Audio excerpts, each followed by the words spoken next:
Hello, it's Miss Stephanie. Today I'm going to be reading The Red Armchair by Broger and Schluter.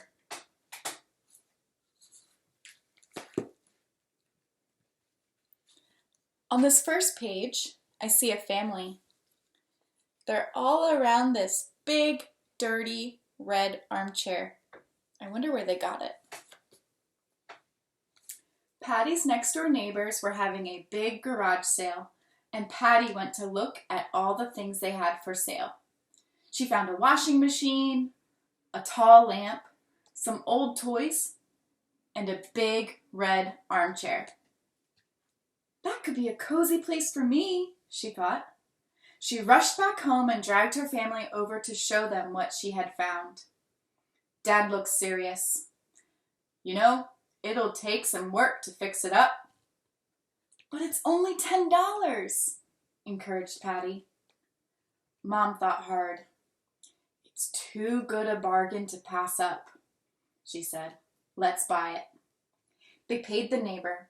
Then Mom, Dad, Patti, and her two brothers carried the armchair into their house.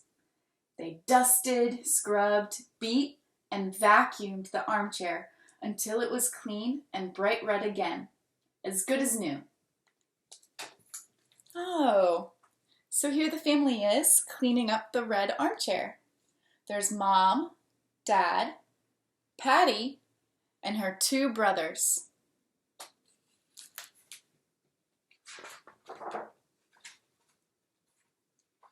All that hard work has made me tired, said Dad.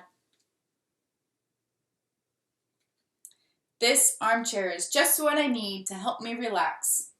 He settled down into the soft cushion. Soon his eyes were closed and he dozed off. That does look comfortable, agreed Mom. She snuggled onto Dad's lap. Little Tim scrambled quickly onto her knee. Wait for me, said Bobby, as he jumped onto the back of the chair. This isn't fair, thought Patti. Everyone is using this chair but me. She climbed onto the arm and began to rock the heavy chair back and forth. It began to creak. Whoa, said Dad. This load is too much for our new armchair. Everybody off! Patti smiled. Here they are, all climbed up on top of Dad and the red armchair.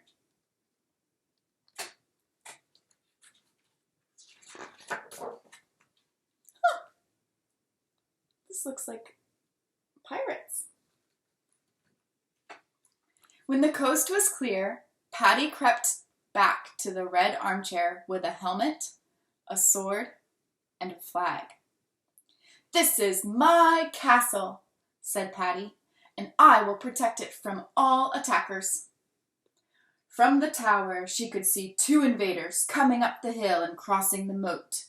The castle shook as they climbed its walls.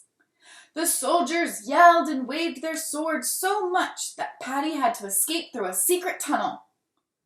When she looked back, the invaders were taking down her flag. I'll be back, she promised.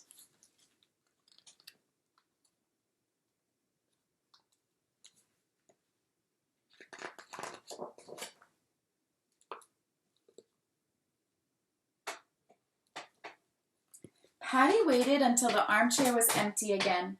This time she decided to camouflage it with plants. Now it was a jungle. Everything was peaceful and sweet-smelling as Patti sat under the leaves. But there, behind her red armchair, snuck two hunters carrying poisoned spears. Armchair, armchair, armchair, they chanted. How would she escape? She reached high for a vine and swung herself wildly through the leaves. Patti was safe, but the hunters had captured her red armchair.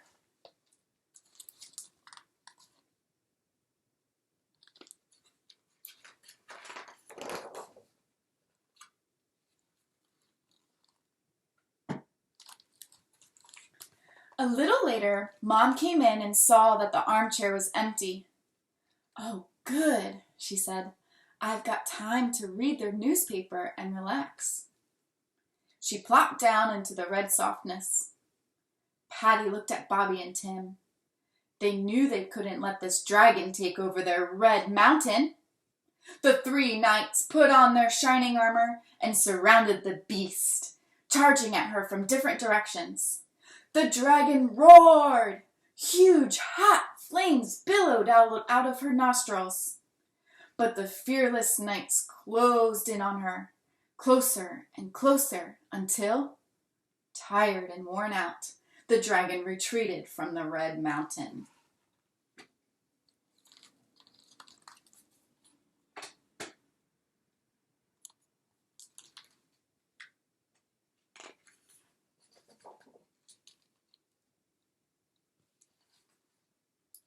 Everybody wants my armchair.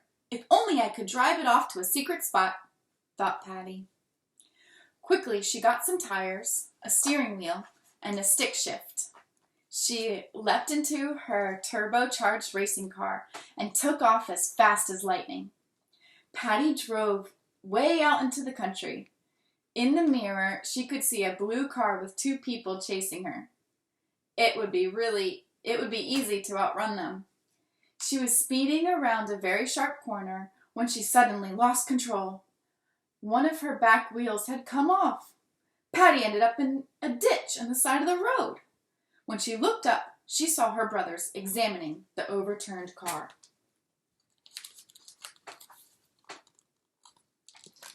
Now, do you think that this armchair really did turn into a car that she drove down the street?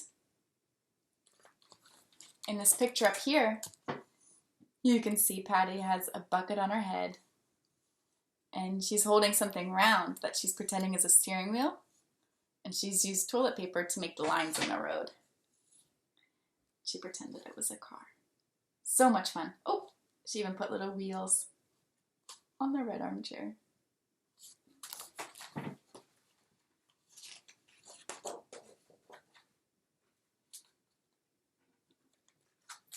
Just then the doorbell rang, and in walked Mr. Jones, their neighbor.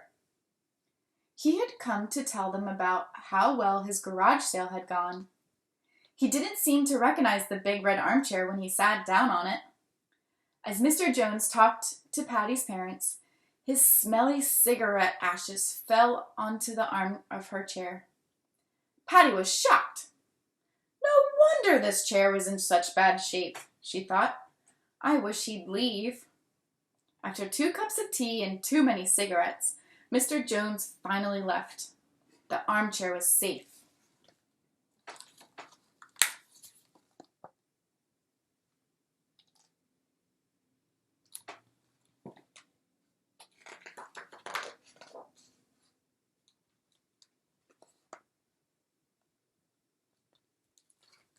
As Patti carefully dusted off the chair again, she spotted her brothers sneaking around the corner.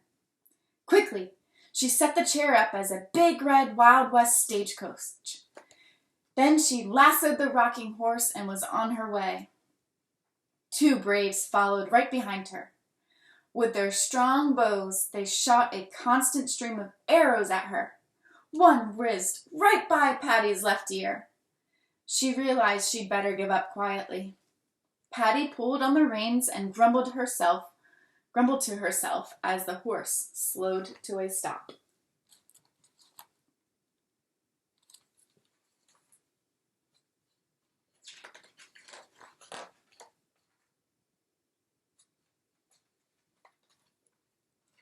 Soon her brothers became tired of playing on the stagecoach and left the room.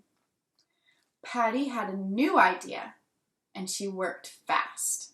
She gathered together all sorts of things. Soon her red airplane was ready. Let's see the things that she gathered. She put 2 tables next to the armchair. Looks like there's a chair behind her, a big wheel in the front.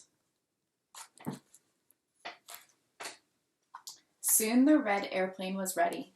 She jumped into the cockpit and took off. Patti flew around, enjoying the wide open blue sky.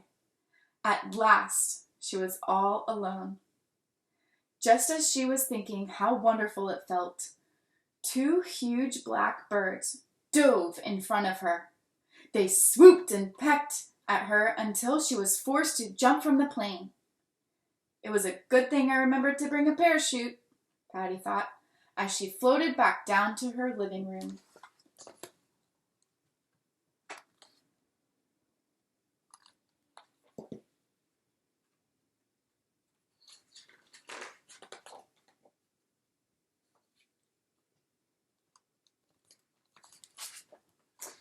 This time, Patti returned to the armchair with some boxes and rope. She turned it into a small, but very strong, tugboat. If she couldn't lose them in the air, she'd head out to sea. She tugged along happily, widening the gap between the shore and her boat. But what was that spot on the horizon? Patti picked up her spyglass and scanned the waves. It was two pirates, and they were closing in on her. "Surrender, or we'll sink your boat!" they shouted. The red tugboat had no guns. What would she do? Patti took a deep breath and jumped overboard and swam safely ashore.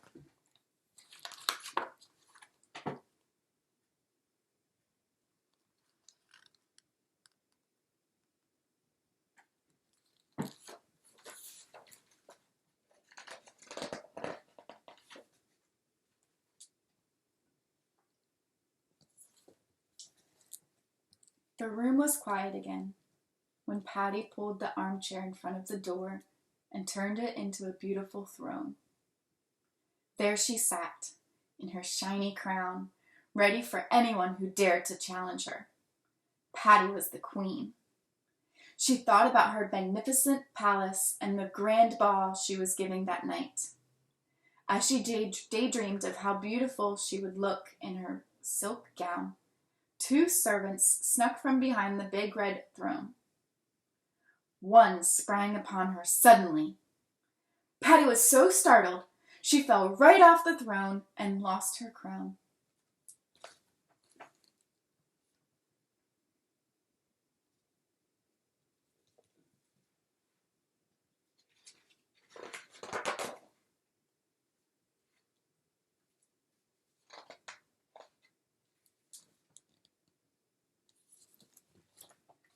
When Patti came back into the room, no one else was there.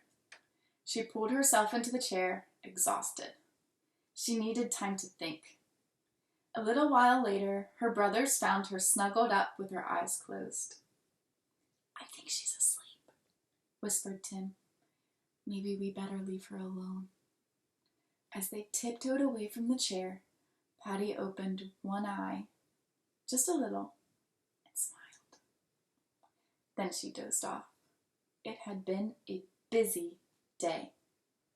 Finally, Patti had found a way to enjoy the red armchair all by herself, at least for a while.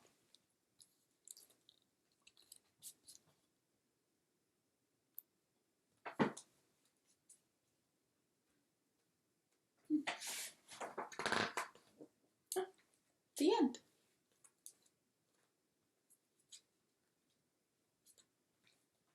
That was a really fun story about a red armchair and all the fun that Patti had with it. I hope you guys are having lots of fun at your home too. Bye!